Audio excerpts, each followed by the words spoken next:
Greetings people from Bears Blend, my name is Ronald and welcome back to another whiskey review. Or is it? Today we are going to take a look at a new form of whiskey, bourbon. I will also, this is just a quick announcement, in the near future, probably the really near future, I will start doing some educational videos which are in the line of, what is a bourbon? What is the difference between a Scotch and a bourbon? Maybe some introductions to some distilleries, talking about, the main lineup of Scotch or bourbon, which they have. And, just some more information. I want to share it with you guys, or girls even. I am doing a lot of research on my own. And I know a lot of people don't have the time to do that. So, yes, I will share my knowledge. And that's what this whole thing is about. Sharing the knowledge, sharing the experience. And today I am going to share my first ever bourbon experience live on camera. I have had Tennessee whiskey before. I have some Jack Daniels on my shelves. But this is a true Kentucky straight bourbon from Elijah Craig. And this is actually quite interesting because, as you may can see, this is the Elijah Craig, which still has an age statement on the front of the bottle, and you don't see that often these days. The new one, I think, in 2016, they decided to put the age statement on the back of the bottle, and well, some stories are going around that they may use some younger whiskies in their whole bourbon making business, especially the 12-year-old. There is also an 18-year-old on the market, but it's really hard to find. Most of the time you will find the barrel proof or the now called small batch, but on the back it says 12-year-old, so the small batch 12-year-old. All Elijah Craigs are small batch, I believe.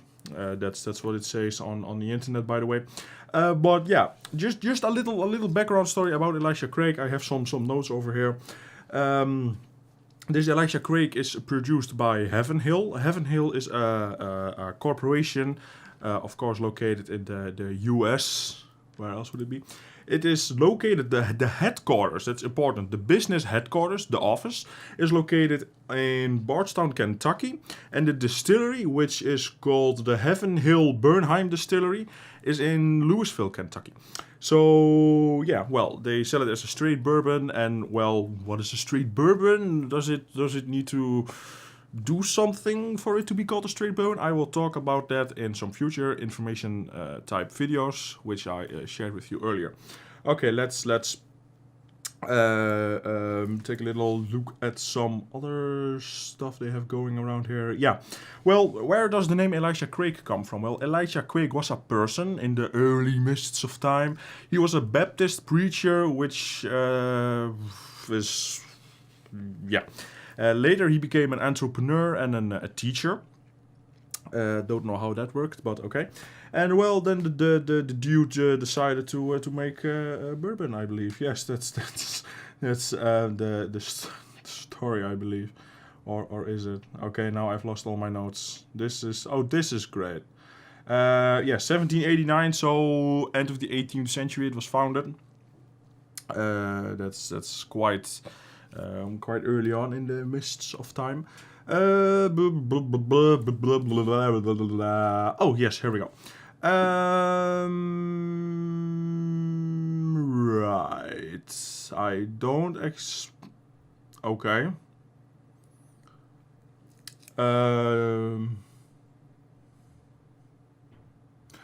This is Wikipedia for you. They say in approximately blah blah blah blah. Craig founded the distillery, the Heaven Hill Company.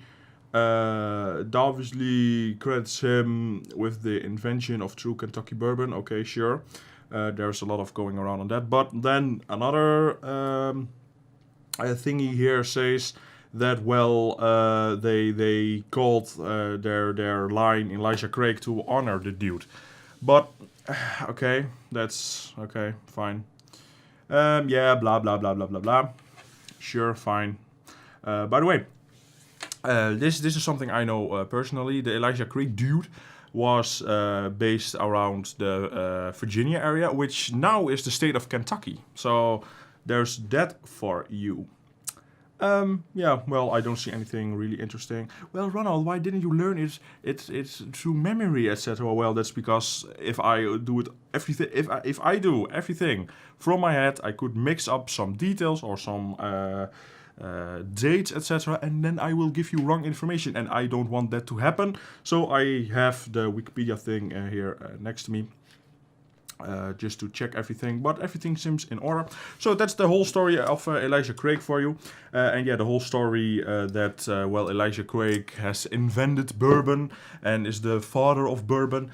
Sure, okay, yeah, I'm fine with that actually. I don't really mind, but yeah, this Elijah Craig, I don't know if you can get it where you are at the moment.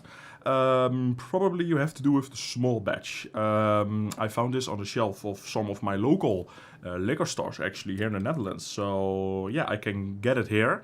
If this is really good, I definitely will buy another bottle because it's cheap. This is like 30, 35 euros, dollars, pounds, whatever. Sometimes you can find it even cheaper on discount. I actually bought it on discount. But yeah, this is a really nice looking bottle, heavy, good quality glass, nice label in the front. Yeah, I always like to have a box with my whiskeys, but or bourbon in this case.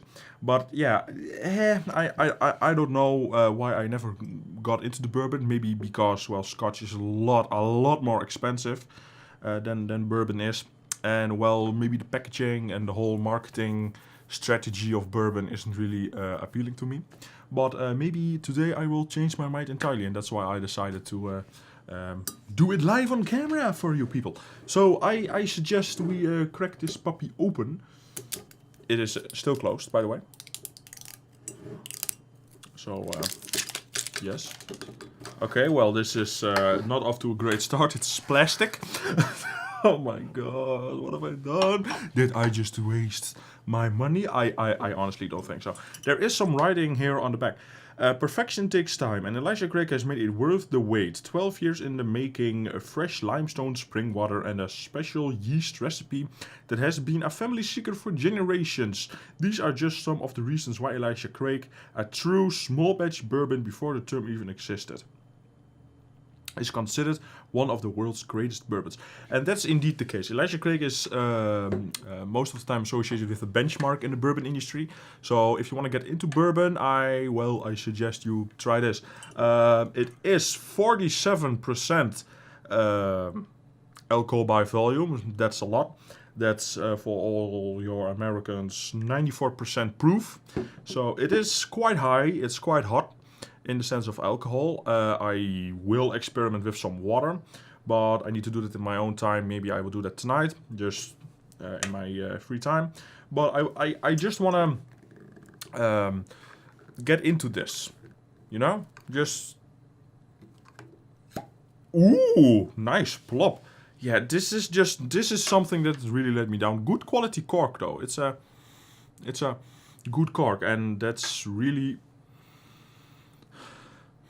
That's nice. Yeah. Why plastic? I mean, why? All right, let's pour ourselves a wee dram here. Not too much. Jesus Christ. Okay, there we go.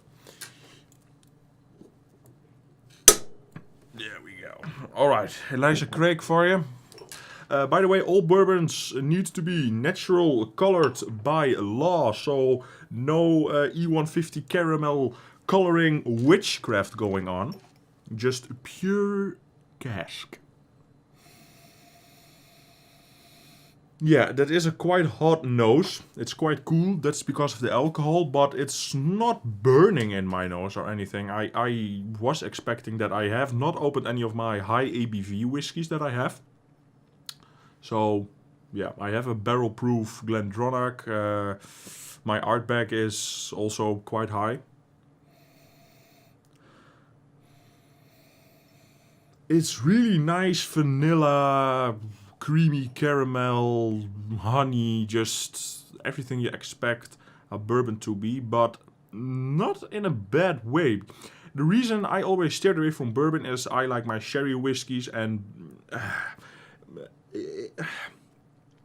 I thought it wouldn't be really interesting, like the whole honey vanilla note. If I have some vanilla in let's say some dessert or something, I'm not always that impressed because it's not really intense or yeah, what's the good word, like natural, like the honey you buy at the grocery store. It smells all candy like, etc. And if you go to your local farm or beehive, you get this really nice, good quality honey, and that's what I'm sensing in this whiskey.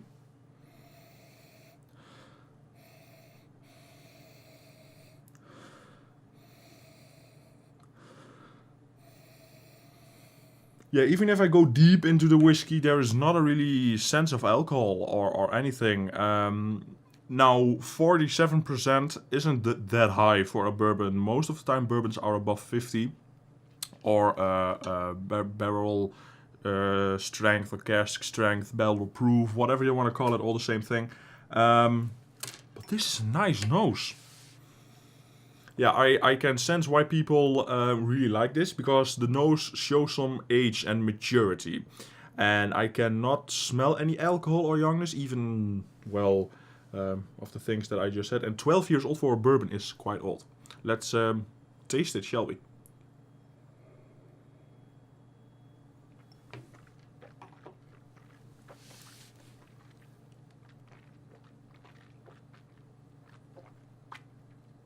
Mm. Mm.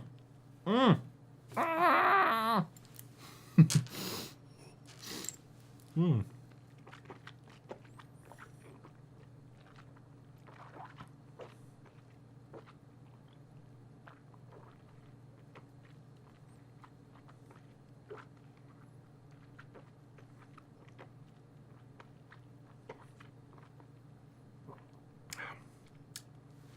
To be fair, I should leave this in the glass for about 12 minutes, then go again. But yeah, there is a little bit of a sharpness in the aftertaste, but the vanilla and honey is covering it up. I'm definitely getting some of the cask, the oak.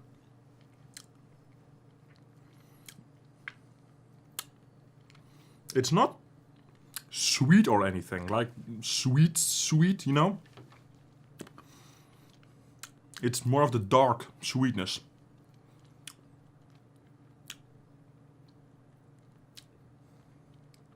There is something I can't quite put my finger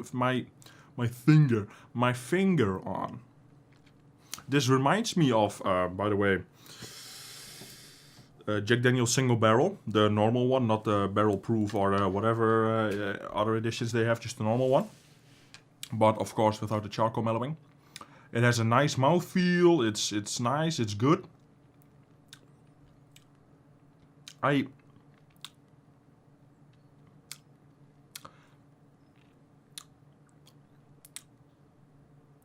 Oh.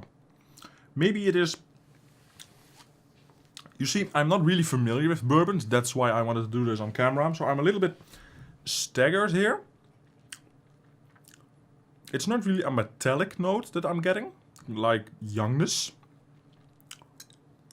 It's more...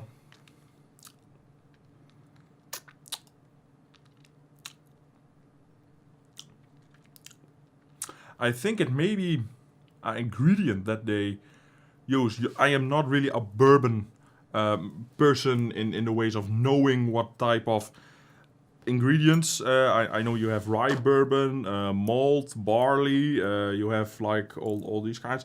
Bourbon and Scotch aren't really different in the whole process way. The things that are different from bourbon is...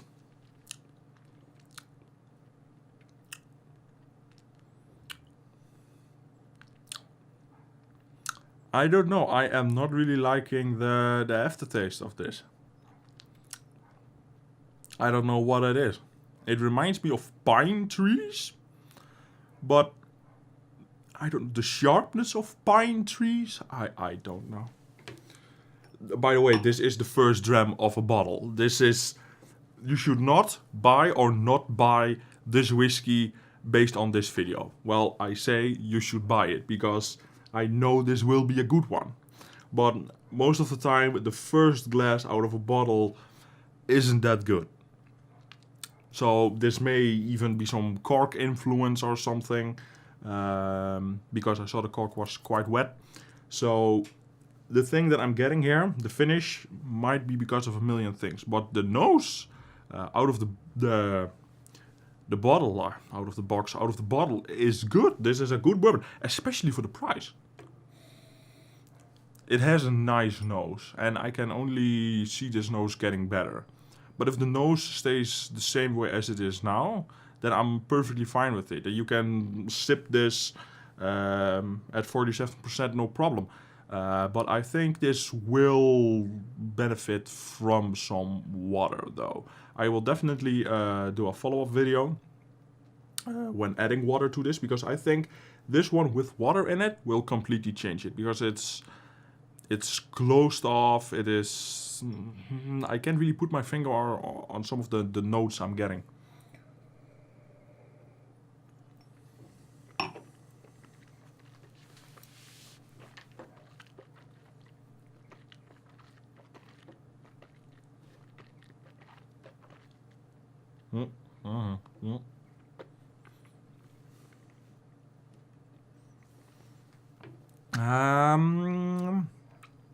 And there is that same note again. I honestly don't know what it is. I don't know what it is.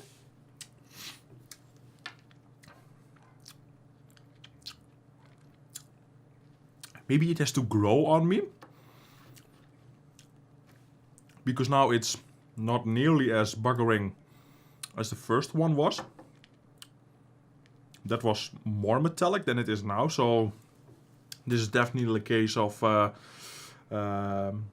being closed for a long time. And remember, this one changed in 2016, so this may be on the shelf for like 2 or maybe even 3 years now, which is quite a long time actually. Yeah, there is no bottling date or something on here. No, there isn't. But it's an interesting one. Will I be drinking more bourbon? Well, if I can get rid of this awful note at the end, then definitely yes. Because the whole, like, mountain I had to climb in bourbon terms was the whole, like, basic note people were getting. The vanilla, the honey, the caramel, that kind of stuff. I thought it wouldn't be that interesting, or it wouldn't be that pleasant. I suspected bourbon just to be sweet, candy-like, you know what I mean? But that's not the case with this. This one shows age. This one shows quality. This is definitely a good bourbon. And, well, the not so good things that I am saying about this bourbon at the moment are just related to, I think, being long in the bottle, maybe being in high ABV. And remember, the higher the ABV, the more the whiskey can hold on to flavors and cask influences. So that's definitely a thing. So with some water, it may open up more. And maybe the aftertaste is just kind of growing on me. Yeah, maybe I just have to get used to it.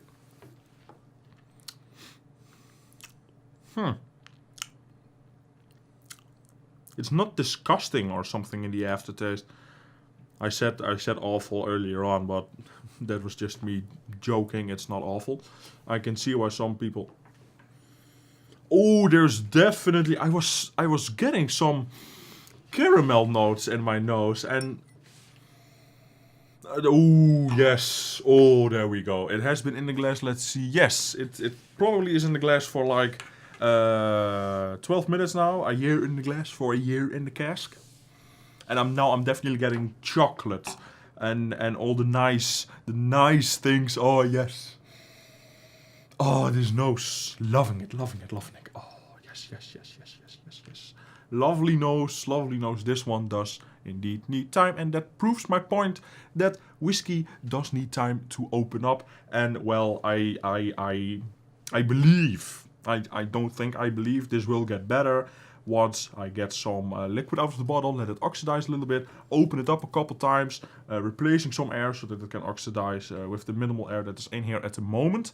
And just leaving it in the glass for about 20 minutes, maybe adding some water. But it's not hot or alcoholic or something, so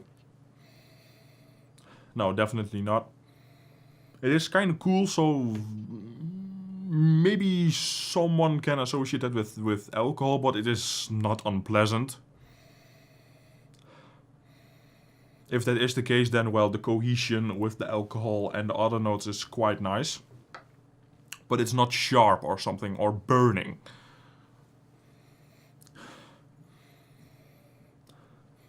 Yeah, there's definitely a lot of vanilla and caramel influences. And also some cask.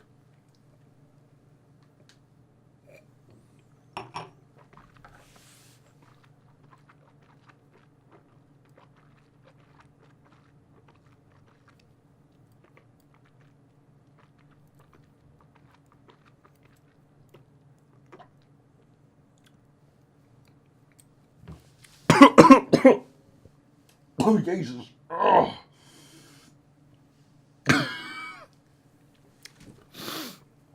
Oh, the bourbon killed me. Oh.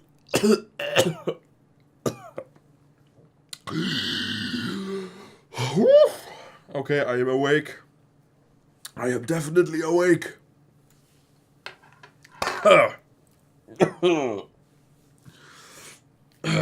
I can already see the headlines. Whiskey taster dies on camera choking in whiskey. That will be an awful way to go, actually. Oh. On the bright side, though, the metallic note isn't that bad at the moment.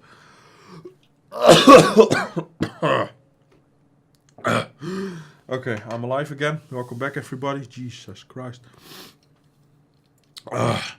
Kids, do not breathe and swallow whiskey at the same time. Don't do it.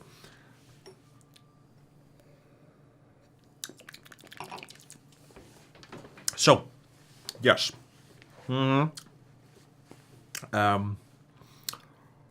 Time really does this whiskey well. It really does. The taste mellows down a little bit. And it actually got a little less intense. So,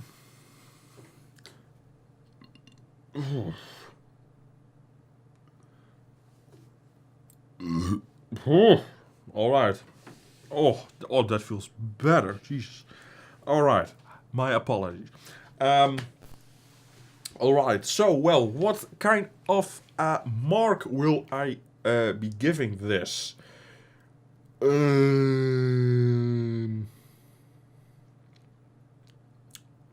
There is this.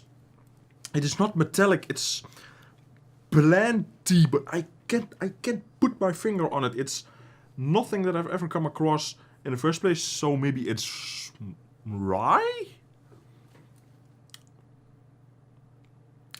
Honestly, though, I cannot know for the love of Jesus if it is, and if it is, then it can't be it, because I can't possibly believe that people like that.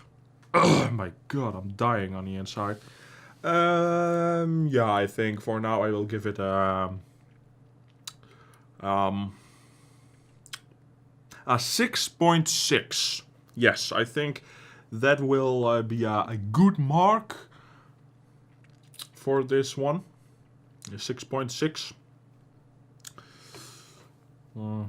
So, yes, 6.6 on the Elijah Craig 12-year-old Kentucky straight bourbon whiskey. So, yeah. That note is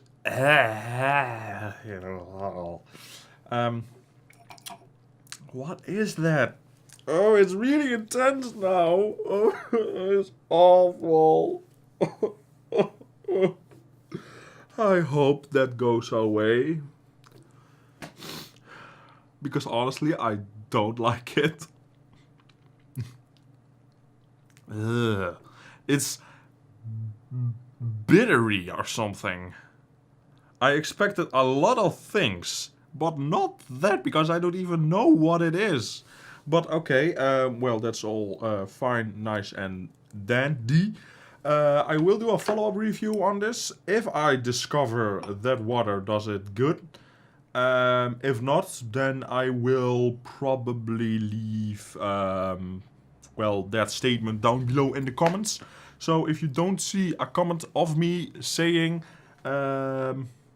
it does need water, then there probably will come a video where I talk about water and this whiskey in general.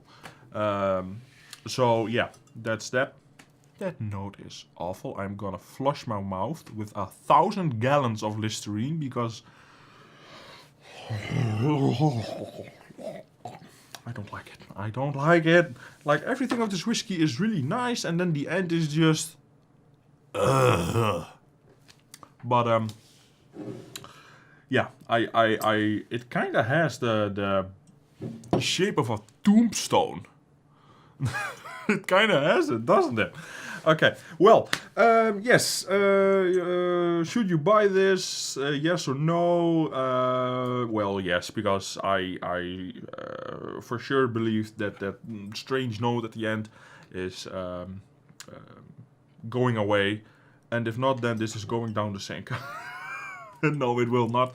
It will just be sitting on my shelf as it is. But yes.